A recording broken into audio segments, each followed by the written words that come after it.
Bienvenidos a Quórum Deliberatorio, el programa de opinión y debate de la Cámara de Representantes. Hoy tenemos un tema bastante importante para todos los colombianos, que es el tema de las regalías. ¿Qué son las regalías? ¿Para dónde va esto? Si los departamentos que han, en cierto modo, perdido algunos recursos que venían recibiendo desde hace algunos años, están satisfechos. ¿Cómo es este sistema equitativo para distribuir las regalías a todos los municipios de Colombia y departamentos? Para eso vamos a hablar con dos invitados muy especiales. En primer lugar, el doctor Hugo Velázquez, miembro de la Comisión Primera de la Cámara de Representantes y miembro también del Partido Liberal, un defensor acérrimo, obviamente, de esos recursos a los departamentos productores de petróleo, especialmente de su departamento, el departamento del Meta, y desde luego nuestro presidente, el doctor Hernán Penagos Giraldo. Antes de ir con nuestros invitados, veamos esta nota de contexto que organizó nuestra productora Sandra Tafur. Las regalías son los pagos que realizan las compañías petroleras al Estado colombiano por explotar los yacimientos de petróleo, es decir, por la producción, más no por la exploración y la perforación de los pozos. Parte de estos recursos, que están entre el 8 y el 25% del valor de la producción del petróleo crudo extraído directamente del pozo, son entregados a los departamentos y municipios a través de dos modalidades. La primera son las regalías directas, que benefician a los departamentos y a los municipios productores y a los puertos marítimos o fluviales por donde se transporta el petróleo o sus productos derivados. Estos reciben el 76% del total de las regalías y actualmente son los principales beneficiarios de estos recursos. La segunda son las indirectas, las cuales benefician a todos los departamentos y municipios del país que no son productores a través de la presentación de proyectos definidos como prioritarios en el plan de desarrollo. Actualmente en Colombia se generan aproximadamente 1.700 millones de dólares en regalías al año, de las cuales más del 70% se concentran en 9 departamentos. Estos son Arauca, Casanare, Meta, Huila, Sucre, Guajira, Córdoba, Bolívar y Tolima. Solamente durante el año pasado las regalías sobrepasaron los 10 billones de pesos. Sin embargo, a partir de la Ley 1530, el sistema general de regalías cambió y ahora estos recursos tendrán que ser distribuidos equitativamente en todo el país, decisión que ha generado reacciones encontradas. De un lado, algunos consideran que no es justo que se les quite parte de las regalías a las zonas productoras para ser entregado a otras regiones que no lo son, y otros, por el contrario, argumentan que estos recursos son una riqueza que pertenece a todos los colombianos sin importar la región y asimismo deben ser distribuidas. Muy bien, después de ver esta nota de investigación que adelantó nuestra productora Sandra Tafur, le damos la palabra al doctor Hernán Penagos Giraldo, presidente de la Cámara. Un saludo para toda la audiencia, muchas gracias. Doctor Velázquez, gracias por acompañarnos hoy en este programa donde vamos a hablar de regalías, que es un tema recurrente. Aquí creo yo que desde el acto legislativo, desde el sistema general de regalías, desde la modificación que pues, se llevó a cabo o se hace ya un tiempo largo, pues es un tema en el que todos los días alcaldes, gobernadores están siempre pendientes, siempre están hablando. Yo quiero iniciar con lo que acaba de ocurrir en la última semana, y es que la Corte Constitucional, frente al presupuesto general de regalías, lo que se aprobó el año pasado, y una demanda de inexequibilidad que se presentó, definió la Corte que ese llamado poder de veto que se le entregó al gobierno nacional hace unos días frente a los proyectos que se van a tramitar o se tramitarán en los OCAT, la Corte planteó que el gobierno nacional no puede ejercer ese poder de veto y que queda en competencia, como venía anteriormente, los señores gobernadores, los miembros de los OCAT, los que definen los diferentes proyectos a aprobar. ¿Qué opinión le merece esa decisión de la Corte Constitucional frente a no aceptar esa función, esa competencia, ese instrumento que se le ha entregado al gobierno nacional? Bueno, hay que anotar primero que personalmente en los debates respectivos di las razones que hoy afortunadamente para nosotros la Corte ha acogido, y es que la autonomía municipal es un principio constitucional propio de la descentralización que desarrolló la Constitución de 1991. Por consiguiente, mal había hecho el legislador en introducirle esa inhibición al poder de los alcaldes y los gobernadores para decidir sobre los proyectos a financiar con regalías. Por lo tanto, lo que hizo la Corte fue volver por los principios de la autonomía administrativa de las entidades territoriales. Queda inclusive pendiente por fallar un aspecto que también cuestionamos, fue el de que las vigencias futuras se aprobaban en el seno del Gobierno Nacional. Nosotros reivindicamos la vigencia del Estatuto de Presupuesto, que es una norma orgánica que no podía ser desconocida por esta ley que es ordinaria. Se demandó también esa ley y estamos esperando que se recobre nuevamente para las asambleas departamentales y los consejos municipales la función de aprobar vigencias futuras tal y como está establecido en el Estatuto Orgánico de Presupuesto. En general, frente al tema de las regalías hubo una política de despojo, una política en la cual departamentos que no eran productores o que no han sido productores y no habían recibido regalías directas quisieron beneficiarse de la propuesta que hizo el entonces ministro de Hacienda, Juan Carlos Echeverry. Nosotros, inclusive en la Cámara de Representantes, logramos cambiar completamente el modelo de acto legislativo del Sistema General de Regalías que había aprobado el Senado.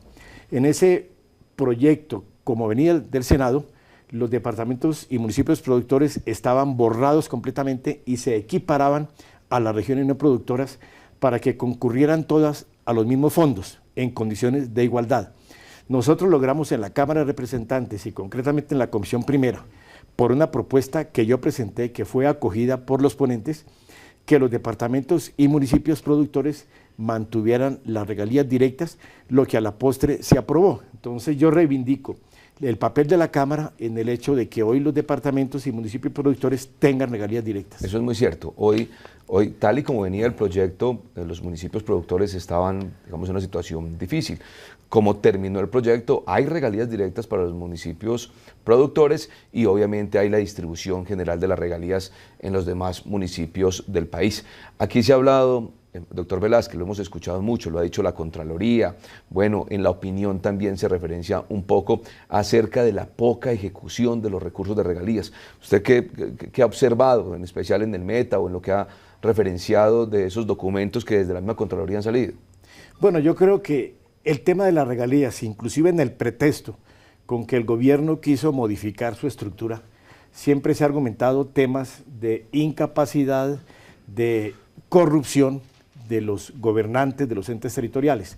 Todo eso puede tener algo de verdad, pero en el fondo lo que tenemos que abordar nosotros es el tema de la falta de cultura política y además una asimilación de lo que fue la descentralización de la Constitución del 91 a través de partidos fuertes, de gobernantes que realmente tuvieran un criterio político de responsabilidad.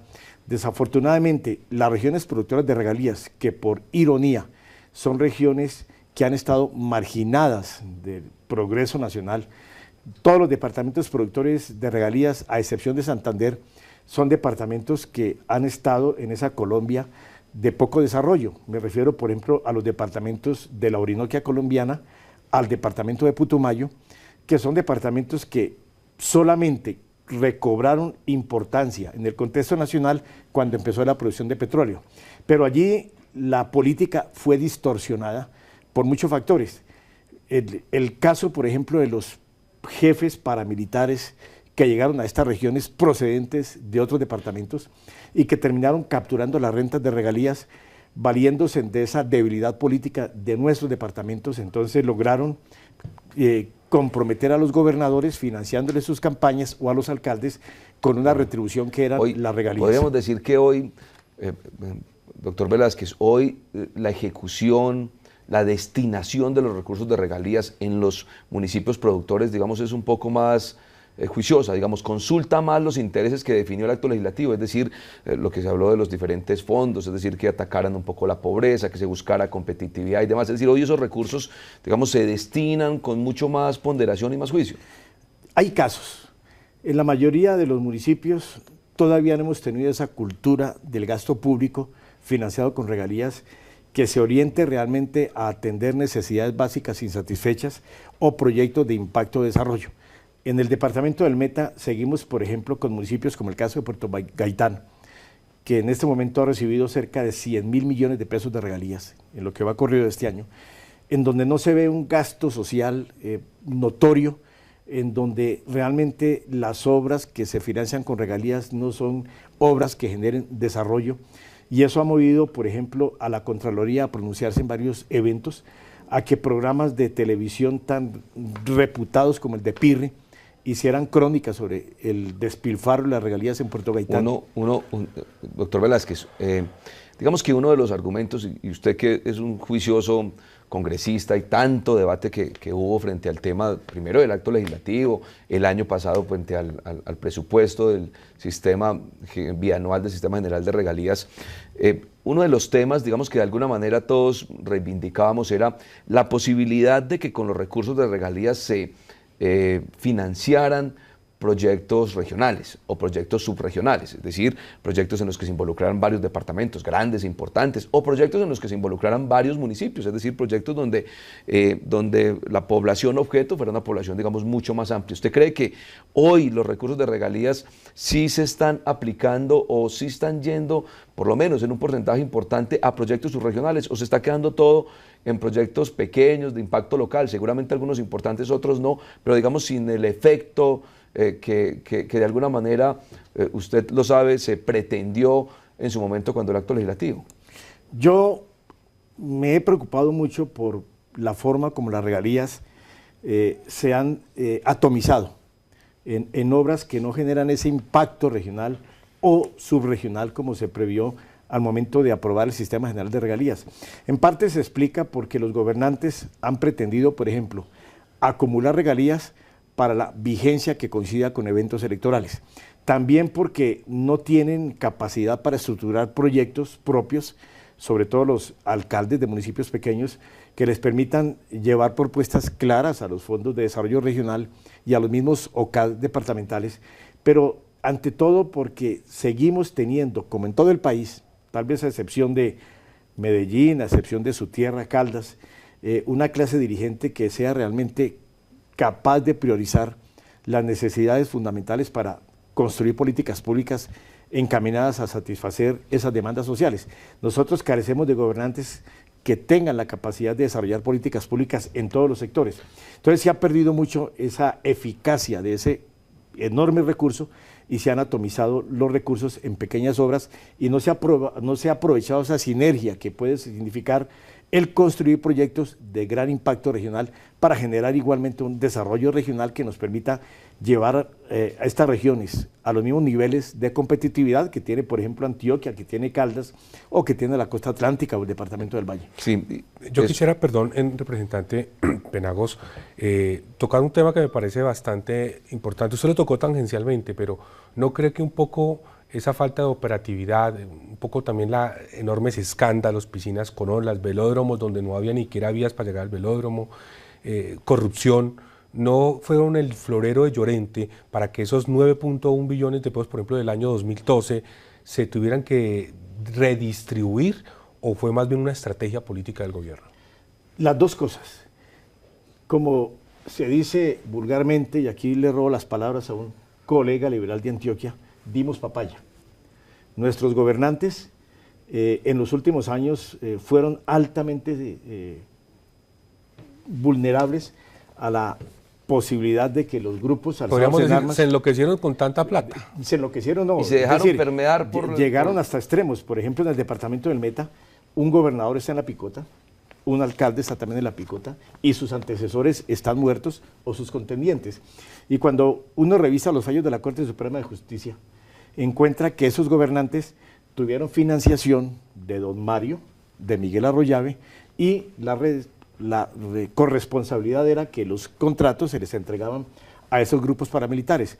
Entonces, allí también hubo injerencia de los sectores violentos. Y quiero denunciar, muchos senadores o candidatos al Senado de regiones distintas a la Orinoquia colombiana llegaron allí con inmensas fortunas a comprar el favor de los diputados, a financiar campañas locales, y eso terminó encareciendo las campañas políticas y llevó a que los gobernantes buscaran en las regalías la forma de financiar. Una campaña de la gobernación del Meta, por ejemplo, está costando de momento 30.000 o 40.000 millones de pesos, a la alcaldía de Villavicencio no menos de 20.000 millones de pesos. Con un sueldo de 3 millones o 5 o 10. Es decir, que nunca se van a recuperar con sueldos. y que únicamente tienen como motivación no el servicio público, sino el enriquecimiento y el poderle devolver a quienes financian las campañas esos recursos que invierten en las campañas. Es un fenómeno que yo lo he denunciado, además lo advirtió la persona que me inspiró a mí en política siempre, Luis Carlos Galán. Él en el año de 1989, cuando no teníamos petróleo, en un discurso en la plaza pública advirtió lo que nos podía pasar cuando encontráramos petróleo. Y todo se cumplió porque no fuimos capaces de construir partidos políticos organizados, serios, responsables y una cultura política y sobre todo una militancia política que encontrara en la política una motivación básicamente de servicio y de honor. Y terminamos convirtiendo los cargos públicos en empresas de rentabilidad como cualquier otra empresa. Pues nos parece importante seguir en este análisis de para dónde van las regalías, presidente. Bueno, hoy, Hugo, el tema o la estrategia o el mecanismo, el instrumento que se diseñó es el instrumento de los OCAT regionales para priorizar los proyectos. Hemos escuchado, usted lo ha escuchado en el seno del Congreso, de la Cámara de Representantes, algunos planteamientos en el sentido de que esos OCAT, que son presididos por los gobernadores de los diferentes departamentos, disuaden de alguna manera la relevancia, la participación clara y precisa de los municipios. Como quien dice, los gobernadores son casi que los únicos que pueden distribuir como a bien quieran los recursos de regalías en detrimento de pronto de algunos municipios, y lo hemos escuchado en muchos debates. ¿Usted cree que...? Sobre todo con diferencias políticas, ¿no?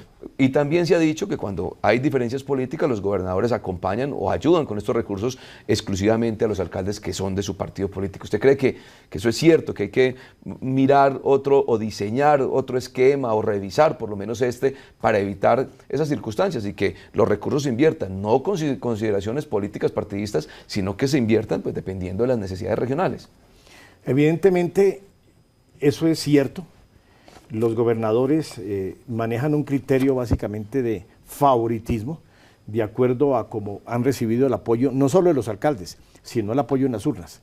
Y eso también se desdibuja un poco porque el mapa político es un mapa político caprichoso.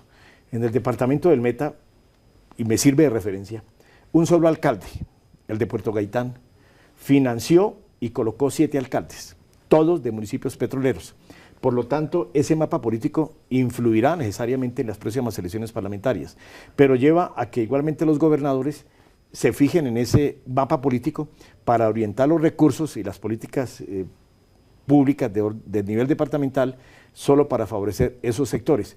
Pero puede llevar también a distorsiones y asimetrías en el desarrollo de las regiones. Es un factor que en mi criterio depende básicamente de la falta de una cultura política de los gobernantes, de una construcción y fortalecimiento de los partidos políticos para que los gobernantes se constituyan en gobiernos de partido y que los partidos que no ganan las elecciones sean los que estén vigilantes ejerciendo el control político.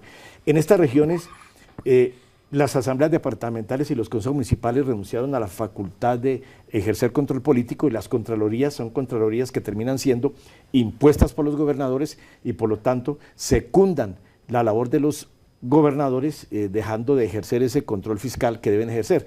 En la medida en que nosotros logremos que la política sea el resultado de un ejercicio de partidos políticos y no de empresas personales, no de protagonismos personales, podemos pensar en una política distinta. Hoy la Constitución ordena que todos los planes de desarrollo cumplan una función de armonización a través de la complementariedad, de la subsidiariedad, inclusive con el Plan de Desarrollo Nacional. Eso no se está cumpliendo porque todo ha sido capricho de los gobernantes locales. Y ese es uno de los, digamos, de los planteamientos de la falta como de coherencia entre los diferentes niveles del Estado, es decir, nivel local, nivel departamental y nivel nacional. Yo, por ejemplo, Hugo, le cuento lo que está ocurriendo en Caldas con regalías, pero son, por ejemplo, escenarios muy positivos. En Caldas, la Asamblea Departamental, con el apoyo, obviamente, del gobernador en su momento, decidieron que de los recursos de regalías, el 80% de los recursos se iban a destinar a atender una cosa que llamamos en Caldas el Plan Vial Departamental, que tiene como fin terminar de pavimentar todas las carreteras que conducen a las cabeceras municipales. Entonces digamos que uno ahí ve que es una decisión en la que comulgan todos los municipios, que es una decisión en la que se apoya a toda la región, es una decisión donde el gobernador ya tiene una hoja de ruta para invertir la mayoría de los recursos de regalías en función de los intereses de todos los municipios del departamento. Y ahí, por ejemplo, yo rescato mucho eso, digamos un poco para plantear los dos escenarios, porque por ejemplo ahí se tomaron decisiones que a mi juicio y a juicio de la mayoría de los caldenses son decisiones muy acertadas en la ejecución de los recursos y no a irse a inversiones pequeñitas y muy coyunturales que solo atienden intereses de pronto hasta particulares. Hoy, representante Velázquez, se sigue pues cuestionando un poco el tema de las regalías, se lo decía ahorita frente al tema de la ejecución, frente a la forma como quedó estructurado el acto legislativo y como es acto legislativo pues la modificación es un poco engorrosa. ¿En qué creería usted que debería hacerse algunas transformaciones o cambios en el sistema general de regalías? Bueno, primero que todo, los cambios deben referirse básicamente a lo que el expresidente Belisario Betancur hace unos días llamó la infraestructura política. Yo creo que si nosotros cambiamos la infraestructura política, los partidos, las corporaciones públicas, eso ya nos da pie para pensar en una administración distinta. Pero también, evidentemente, el sistema general de regalías adolece de muchas fallas. Yo critiqué en la Comisión Primera el sistema general de regalías porque se elevó a canon constitucional y eso ha podido llevarse simplemente a una reglamentación legal. No se necesita reforma constitucional. Es una reforma constitucional tan absurda que en el año 2020 tendremos que hacer otra reforma constitucional, porque nunca en ningún país del mundo se había diseñado una norma constitucional con vigencia limitada. Pero también hay que hacer muchos planteamientos de fondo. Por ejemplo, el 10% para ciencia y tecnología, que curiosamente nadie lo cuestionó. Todos estuvimos de acuerdo en que se dejara ese 10% para ciencia y tecnología. No ha cumplido con su función primordial en un país de un precario capital humano. Aquí no hay investigación, es decir, no hay formación de talento humano y esos recursos no se sabe cómo se están manejando, sobre todo en los departamentos donde no hay un nivel de desarrollo científico. ¿Se aplicaran en qué, Hugo? ¿Cuál era la idea? En investigación, ciencia y tecnología, y no ha habido. En la mayoría de los departamentos, por lo menos en mi departamento, no se sabe cómo se ha invertido ese cuantioso recurso. Hoy andan por ahí con una propuesta que de regalías subsidiamos los combustibles. Está demostrando entonces nuevamente este escenario de las regalías que ha habido improvisación. Podría pensarse entonces en replantear el 10%. Todos sabemos que en el sistema general de regalías había unas finalidades de generar ahorro. Se decía que para la época de las vacas flacas, ahorro que está colocado en el exterior. Son fondos que nos pertenecen a nosotros. Y que le pertenecen a los municipios. Yo sigo reivindicando mi lucha en la Cámara porque yo conseguí que se mantuvieran esas regalías directas y lo que se está ahorrando es de las regiones productoras. Por lo tanto, todos esos fondos tenían como finalidad era estabilizar macroeconómicamente el manejo monetario del país.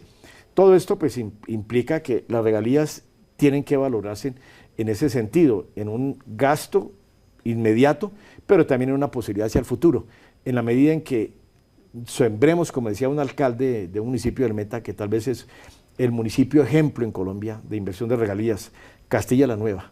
Allí algún alcalde decía que estaba sembrando las regalías. Eso es lo que no hemos hecho en la mayor parte de las regiones productoras. Nuestro precario desarrollo se debe a las regalías, pero también el despilfarro que hemos tenido es de vergüenza para las próximas generaciones.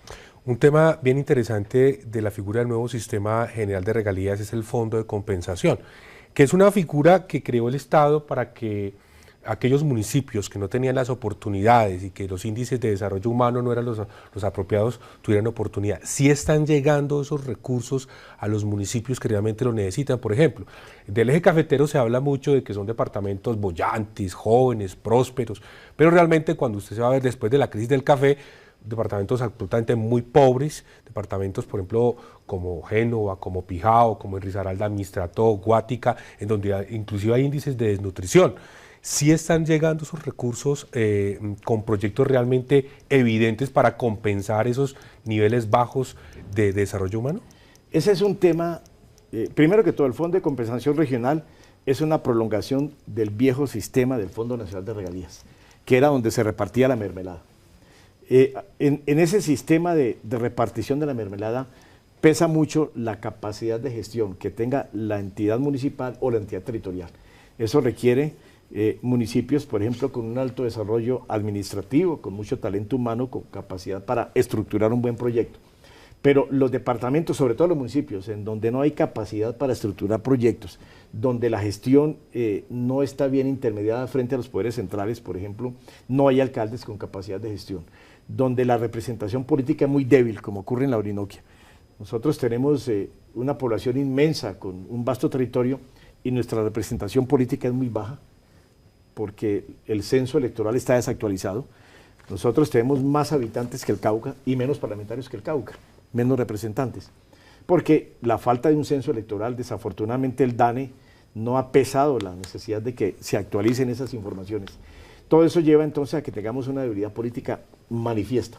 Entonces uno no puede pensar en que un alcalde de sexta categoría, de la periferia, tenga capacidad de venir a Bogotá. Oye, que es el señor carnicero, que es el señor de la tienda de la esquina. Pero además, Hugo tocó un tema que es crucial, y de eso recuerdo yo mucho que se habló en los diferentes debates, en las comisiones de conciliación, y era el hecho de la debilidad institucional de los municipios pequeños, el círculo vicioso histórico que ha ocurrido en el país, y es el municipio grande con buen equipo, material humano para estructurar un proyecto y para financiar un proyecto, porque vale un proyecto que tenga que hacerlo, pues entonces tiene más acceso a proyectos importantes de gran envergadura. El alcalde pequeño de un municipio de 6.000 habitantes o 7.000, donde trabajan 5 en la alcaldía, donde escasamente hay un profesional, pues nunca tiene la posibilidad de acceder a presentar un proyecto bien estructurado, porque no tiene cómo financiarlo o no tiene las personas para construirlo, y obviamente se pierde esos recursos.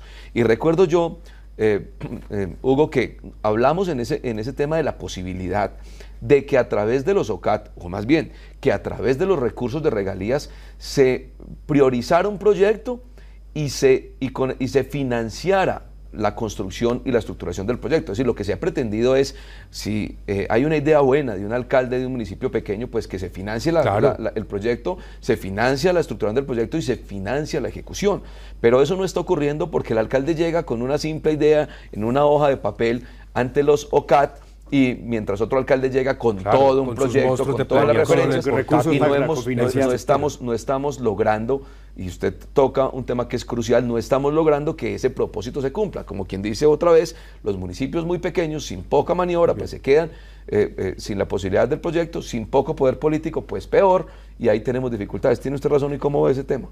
Ese tema lo veo muy grave porque en mi departamento, por ejemplo, y en la Orinoquia en general, yo me encuentro con municipios de sexta categoría en donde no hay un secretario de planeación, donde no hay quien sea capaz de, primero, de elaborar un buen programa de gobierno y un buen plan de desarrollo. Y cuando logran desarrollar alguna idea, no tienen la forma de estructurarlo técnicamente, porque Planeación Nacional se convirtió hoy en una organización altamente tecnificada, en donde cualquier proyecto va a tener los tropiezos que tuvieron en el Fondo Nacional de Regalías los pequeños municipios. Cuando nosotros liquidamos el sistema, el Fondo Nacional de Regalías, o cuando se ordenó su liquidación, tenía 40.000 millones de pesos en bancos inactivos y había rechazado cerca del 64% de los proyectos radicados en ese fondo. Me parece a mí que se conservó el mismo vicio de falta de comprensión de las entidades pequeñas, y le ha faltado a Planeación Nacional y a los organismos de planeación departamental un proceso de pedagogía en temas de planificación, de asistencia a los pequeños municipios para que estos puedan desarrollar sus propios proyectos, estructurarlos y presentarlos ante los OCAD y ante el Fondo de Compensación Regional, buscando que esos proyectos, que no solamente deben ser para un municipio, ustedes lo mencionaron ahora, el Fondo de Compensación Regional busca generar proyectos de impacto regional, y en eso no hemos tenido nosotros, como región productora, experiencia, y creo que en el país son muy pocos los casos de verdaderos proyectos bien estructurados de impacto regional. Ahí cabe una analogía de la música costumbrista paisa que dice: no le doy de esto porque no tengo de eso. Es decir, es un círculo vicioso, no pueden armar un proyecto interesante y bien estructurado porque no tienen las personas capacitadas. Una reflexión final, doctor Velázquez, para despedirnos. Bueno, yo creo que sigo insistiendo en la pedagogía política. Mientras nosotros no formemos nuestra clase dirigente a partir de la labor de capacitación de los propios partidos políticos, capacitando a los alcaldes, a los concejales, buscando que los diputados realmente sean personas absolutamente idóneas en el tema de la administración pública, no vamos nosotros jamás a tener una administración pública eficiente. Hay que reconocer siempre que el gobierno es una dialéctica de interrelación entre el Estado y la política. Si nosotros no mejoramos la política, la calidad de la política, no vamos a tener jamás gobernantes eficaces. Presidente, su reflexión final. Bueno, en lo personal yo creo que el espíritu de las regalías, el espíritu de irradiar los recursos de regalías a todo el territorio nacional es positivo. Creo que ayuda y seguramente en el futuro, con todo el juicio, recogiendo un poco todo lo que aquí se ha planteado frente a algunas deficiencias que tiene el sistema, pues nos va a contribuir a tener mayor equidad regional, que hoy todavía es bastante compleja y difícil, y esperemos que en la evaluación que se viene haciendo de este sistema general de regalías podamos acertar haciendo las modificaciones del caso para que esa ley de regalías o ese sistema general de regalías cumpla los propósitos que todos pretendemos. El agradecimiento entonces al doctor Hugo Velázquez, representante de la Cámara por el Partido Liberal, también miembro de la Comisión Primera de esta corporación, defensor acérrimo de los departamentos productores de petróleo y gas y carbón, como su departamento del Meta. Muchas gracias por estar con nosotros. Al presidente Hernán Penagos, mi agradecimiento, mi felicitación además por la gestión que ha hecho al frente de la corporación y a todo el equipo del noticiero del Congreso. Muchas gracias. Mi agradecimiento y a la audiencia igualmente por estar pendiente del papel que juega el Parlamento colombiano. Y al presidente de la Cámara, Hernán Penagos Giraldo, por esta oportunidad de analizar estos temas de gran trascendencia. Muchas gracias, presidente. Ustedes, muchas gracias. En una próxima oportunidad tendremos otro tema de gran trascendencia nacional acá, en Quórum Deliberatorio. Muchas gracias y hasta pronto.